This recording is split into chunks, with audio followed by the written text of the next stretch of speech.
Да, чтобы я так жила и отдыхала. Вот у кого надо поучиться релакс получать. Спит. Так. А на рецепт нам даст или нет?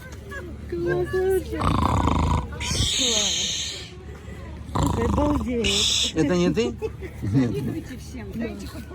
Конечно, конечно, да. Это релакс, да? Это релакс. Вы такого не достигли. Да, ребята, нам-то это нам не светит. Это мы в Таиланде, точно так собачка лежала. Это нам не светит. Вот эта собачка отдыхает. Молодец.